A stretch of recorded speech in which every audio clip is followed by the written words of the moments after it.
Hello, welcome to Ms. Peepers Reading Corner. I'm Katrina, aka Ms. Peepers. Let's talk about social media. Today we're going to discuss The Circle by Dave Eggers.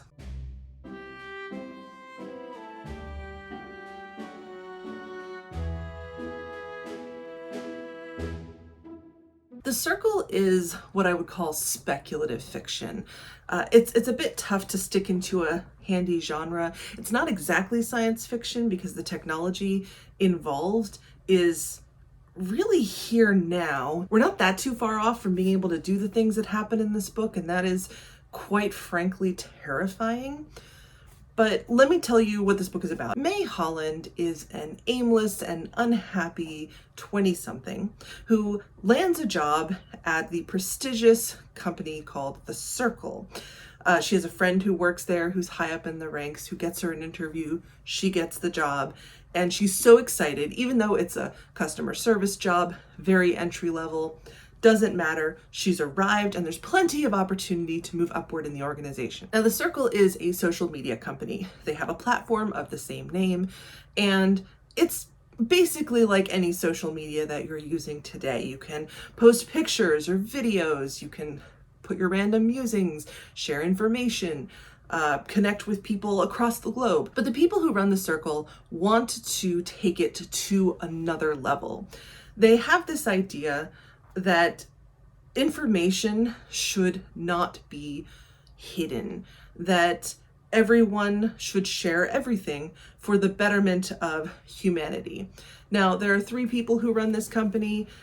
They all have varying degrees of belief in that general premise, but they're working towards that goal. Now, at the beginning of the story, May doesn't know any of this. She's just excited to have a job. And so she makes a point of assimilating very quickly into this organization so that she can solidify her position there and eventually advance. She wants to make this her career. She's very excited. And so she ignores a lot of red flags. Partly because of this, and partly because she's fairly new to corporate life. Like, as I said, she's in her 20s. She's had one job before this, a government job. So she doesn't really know what's normal in a corporate environment. And that makes her a good target. And the culture of this company hyper focuses on the community of employees called circlers, who are encouraged to focus inward and focus on their work and focus on each other to the near exclusion of everything outside of the circle. It's very isolating, quite intentionally. And if you're saying to yourself, this sounds a little like a cult, that is correct. It does. And it's intentionally so. I've been, on a personal note, watching a lot of multi-level marketing content because it's my current guilty pleasure. Now, I don't feel guilty about it. It's my current internet rabbit hole. The tactics that are discussed in multi-level marketing companies are the same things that The Circle is doing to May in this book. The parallels are uncanny. Now, this is not an MLM simply because they are not selling. She's not selling things. It's not direct marketing. But the company does have this sort of pyramid scheme vibe to it, not necessarily in collecting employees, but in collecting users for their social media site, which makes sense. That's how social media works. This is not a secret. This is not slander. A social media site works better when there are more people on it. If you've ever been one of the first few users on a new site, you can get there. If you get there too early, you look around, there's no one else there. So what's the point? It doesn't really work well until there are a lot of people to connect to. So May is encouraged. In fact, it is insisted that she put all of her life into The Circle, not only into her job of customer service, but also into using the platform itself, into posting, into sharing. Early on in her time at this company, her father has a stroke. And so she goes back to her parents' house for the weekend to check on him, to spend time with them, to understand what's been going on with his health, that kind of thing. Now, she leaves on a Friday after work and is back Monday morning to clock in at the appropriate time. But her boss and her coworkers have a sit down with her, and say, you just disappeared. You didn't come to any of the events that happened this weekend. And she said, oh my gosh, did I miss work? And they said, no, it's not work. But we really encourage community. She tells them where she was. Oh, well, why didn't you check in? There are a lot of people here at the Circle. There are a lot of circlers who also have parents with health concerns similar to your father's. He has MS. And don't you think they might have known something that could help you, or maybe they would have benefited from what you learned about your father's condition this weekend? And you should have checked in. You should have checked in. We worry about you. You're one of us. And to me, my cynical middle-aged self, this sounds so creepy. And I was yelling at my book, telling May, get out, just quit, put in your resignation, find another job. Don't, no, this is terrible. But of course, she's young, she's impressionable, she wants to do well, and they manipulate her into thinking that she has done something wrong. And it's very easy for the reader, an outside person, not actually in that moment, to scream at the book and say, no, I would do something differently. But the truth is that organizations like this, and it is very cult-like, they are very practiced at manipulation. And May is not the first person with whom they have had this kind of conversation. And she won't be the last either. So as the Circle moves more and more towards creating this concept of that they call full transparency, that is basically no internet privacy, no privacy whatsoever, May gets more and more sucked into this and starts to see how it affects her home life, her family, her friends outside of the Circle. I really enjoyed this book a lot, and when I got to the very end, I was in shock. It did not go in the direction that I thought it was going to go, which is pretty cool. I read a lot of dystopian style books, and this one was really good and a little bit different and quite refreshing. The themes of privacy on the internet and social media, of the role of corporations in protecting our data, are really well done in this book. I'm probably not the first person to say to you that you have a lot of data out on the internet. We all do.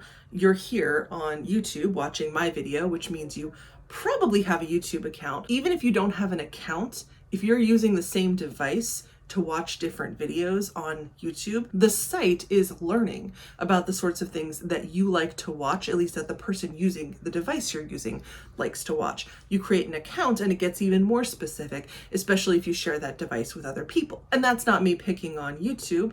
They all do that. Every website you go to now, it does not matter what it is for. They are tracking, they are checking, they are understanding the habits of the people who go to those sites, so that they can create content that people will want to go to. But we trust corporations, organizations with our information. And that can be credit card information if you're actually buying a product from something. It can be very, very personal information if you're, say, opening a bank account or applying for a credit card. And we expect that data to be protected. We insist upon it. But how much control do we really have? And I'm not trying to make everyone paranoid and get you to pull out all your money and stick it in your mattress. That's not a good solution either. But the point is, we should be holding companies accountable. And in this book, the Circle is not being held accountable for the information that it is collecting. But as I said, I really enjoyed this book. It is spooky, and I love a dystopia. If you've been here before, you probably know that. It's a critique of tech, not a hatred of tech, but a critique of tech gone too far. And I really, really like that. Clearly, I enjoy technology. You can probably count multiple bits of technology just in this frame right here. So I'm not anti-technology, but I want it to work for me, not against me, and not in spite of me. And I think a lot of people feel that way, especially with the lightning speed at which technology improves and expands. It's really important to pay attention to how that is affecting you as an individual, and to make, as much as possible, deliberate choices that make technology serve you rather than the other way around. Another thing I really like about this book is that May, while our protagonist, is not a particularly sympathetic character. She falls hard for this organization really quickly, and she doesn't apply a whole lot of critical thought to what is happening around her and to what the things that she's agreeing to as a result of continuing to stay with this company. She drags her family, her friends into the mess that the circle is creating. Again, I want to bring this comparison back to a multi-level marketing company. Again, more of a pyramid scheme, I guess, in that she is a victim of this company, but she also becomes a perpetrator because she falls for it so hard. And that has ripple effects throughout her life that she doesn't fully understand and that she isn't fully prepared to handle. The only really thing that I really did not like about this book is that the middle did drag a bit for me.